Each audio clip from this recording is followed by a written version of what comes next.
One of the most influential models in my life is my grandmother, or to me, my Nana. She grew up a Jehovah's Witness, and no hate on the religion, but I definitely thank her for taking one for the team, because I did not think I would be able to be happy in such a strict religion. She and my papa raised my mother and my Aunt Amber in Georgia, where they take summer vacation trips to the Florida beaches to visit my Aunt Sandra, just like I do now in 2019. When my mother was a teenager, she was quite rebellious and was hard to deal with. I mean, she still is. My mom got in a lot of trouble and did not like the constraints of the religion. I mean, no sports, no holidays besides anniversaries.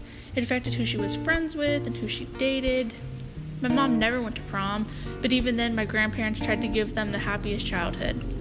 My Aunt Amber was 3 years younger than my mom, and at age 16, she took her own life. My Nana was already dealing with a rebellious 19-year-old who was getting married, which that did not last long. To have her own daughter take her life was one of the worst things she had to go through, but she's still here and she's still making the most of her life. I was born in 2001, and not to toot my own horn, but I quickly became my Nana's favorite human. She admits it to everyone she knows except my brother. He's a close second. I lived with my Nana and Papa when I was about 2 to 4 years old, while my mom was in rehab and my dad moved back home to Georgia. Around the time I was 5, my mom met Joe, my stepdad, and they met through NA, which helped them both become and stay sober.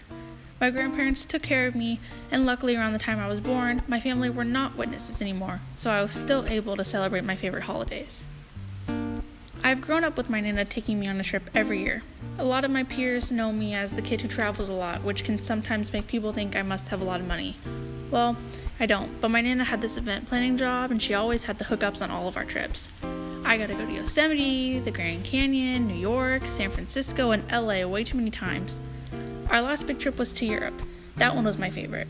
Although, a couple of years before this trip, we had to take a break. In May of my 8th grade year, my Nana had just come back from Tahiti and she had a stroke.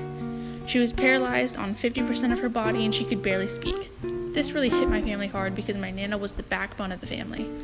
We are very fortunate and lucky she is still alive to go on adventures with us. My Nana has been going to physical therapy and to speech therapy and is very careful with everything she does. Everything is different now, but we both believe it is for the better.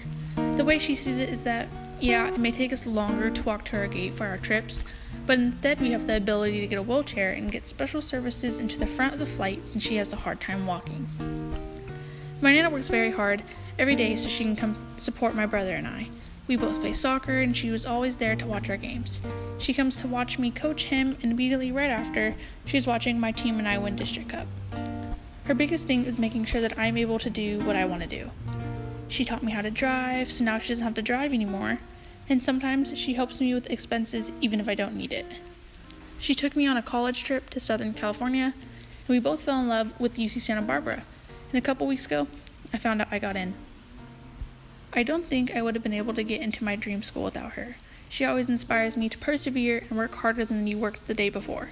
She is always there for me through my friend struggles, school struggles, and even more, my personal struggles. Albert Einstein once said, "You don't really understand something unless you can explain it to your grandmother." And he was absolutely right. My Nana is my idol, and she inspires me to be a better me every day.